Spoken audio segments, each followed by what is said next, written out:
Assalamualaikum warahmatullahi wabarakatuh. Kaum muslimin dimanapun Anda berada, Alhamdulillah kita bertemu lagi pada kajian Ramadan pada hari ini. Pada kesempatan pagi hari ini, siang hari ini kita akan bicara tentang kepemimpinan dalam Islam. Kita tahu bahwa Islam itu adalah agama yang kamil dan syamil. Kamil itu artinya adalah sempurna dan syamil itu artinya adalah menyeluruh. Berarti Islam itu adalah agama yang sempurna dan menyeluruh. Apa makna dari menyeluruh di sini? Kita tahu bahwa Islam itu mencakup ajarannya semua amaliyah kita sehari-hari. Dari kita itu bangun tidur ada aturannya, kita masuk kamar kecil ada aturannya, kita mau makan ada aturannya, setelah makan ada aturannya, bahkan kita mau tidur lagi juga ada aturannya. Dari semua aspek kehidupan manusia itu selalu ada aturannya dalam Islam. Maka itulah Islam dikatakan sebagai agama yang kamil dan syamil. Nah, kalau dalam persoalan makan dan minum saja ada aturannya, berarti ajaran Islam juga mencakup tentang politik kekuasaan. Politik kekuasaan dalam Islam selalu diungkapkan dengan istilah siyasah. Nah, kekuasaan di sini menunjukkan bahwa keberadaan pemimpin dalam Islam itu adalah sesuatu yang sangat penting. Hal ini terbukti bahwa ketika Rasulullah itu berpesan kepada para sahabatnya, apabila berpergian dua orang, maka jadikanlah yang satu itu sebagai pemimpinnya.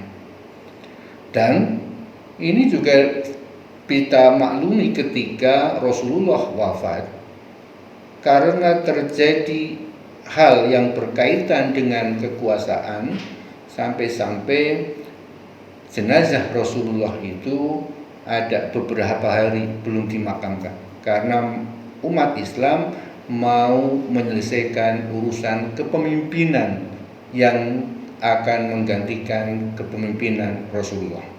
Jadi dalam kesempatan ini saya ingin mengajak kaum muslimin semua untuk memahami urgensi kepemimpinan dalam Islam.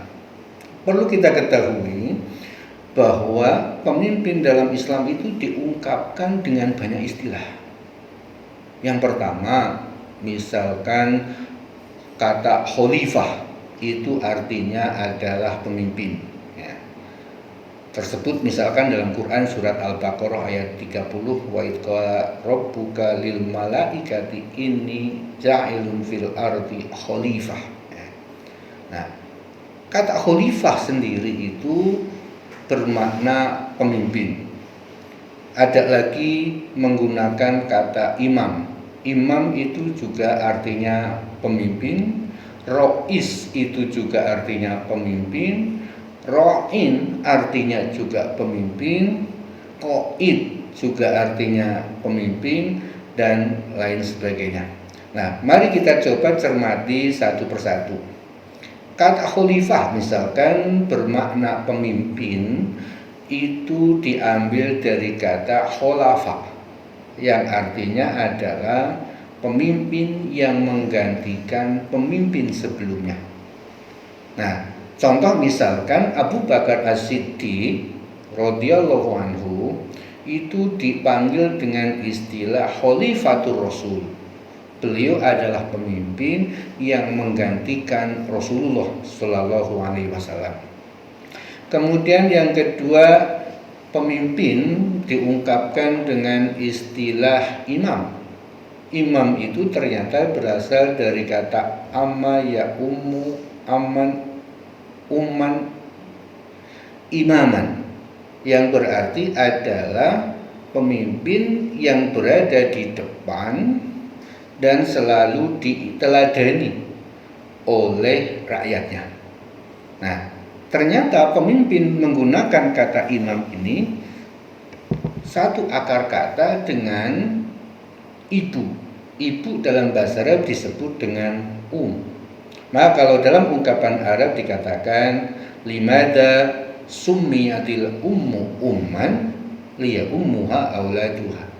Kenapa ibu itu disebut dengan Karena dia menjadi teladan bagi anak-anaknya. Nah, jadi di sini maka keberadaan imam itu adalah pemimpin dalam arti dia menjadi teladan bagi rakyatnya untuk diikuti oleh orang-orang yang di belakangnya. Ungkapan pemimpin yang lain misalkan menggunakan kata rois. Rois itu dimaknai pemimpin karena keberadaannya pada posisi yang paling atas. Maka misalkan dalam bahasa Arab dikatakan presiden itu diungkapkan dengan Roisul Jumhuriyah, pucuknya republik, karena keberadaan presiden itu pada posisi yang paling atas. Nah, kemudian pemimpin juga diungkapkan dengan kata ra'in, penggembala. Hal ini diungkapkan oleh Rasulullah SAW, kullukum ra'in wa kullukum mas'ulun an ra'iyatihi. Setiap kalian adalah pemimpin. Dalam hal ini arti aslinya adalah dari kata ro'ya yar'a, menggembala. Berarti setiap kalian adalah penggembala dan setiap penggembala akan dimintai tanggung jawab tentang gembalaannya. Nah, kenapa Rasulullah itu mengungkapkan pemimpin itu dengan gembala?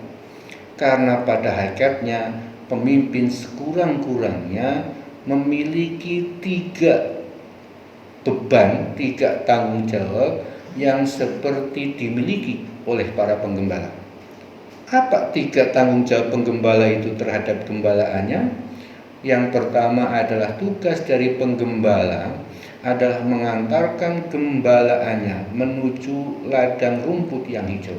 Artinya, tugas dari seorang pemimpin adalah mengantarkan rakyatnya menuju kepada kesejahteraan dan kemakmuran. Tugas gembala yang kedua adalah melindungi gembalaannya dari ancaman binatang buas. Artinya apa? Seorang pemimpin harus memiliki kemampuan melindungi rakyatnya dari mara bahaya. Tugas gembala yang ketiga adalah mengantarkan gembalaannya menuju tempat peristirahatannya. Artinya apa? Tugas seorang pemimpin adalah memastikan bahwa rakyatnya bisa tidur dengan nyenyak. Karena saking pentingnya keberadaan pemimpin itulah, maka Syekh Ahmad bin Hambal yang terkenal dengan istilah Imam Hambali berpesan, seandainya kamu hanya memiliki satu doa yang mustajab, maka berdoalah agar dikaruniai pemimpin yang adil. Itu saja yang saya sampaikan, mudah-mudahan ada manfaatnya. Wassalamualaikum warahmatullahi wabarakatuh.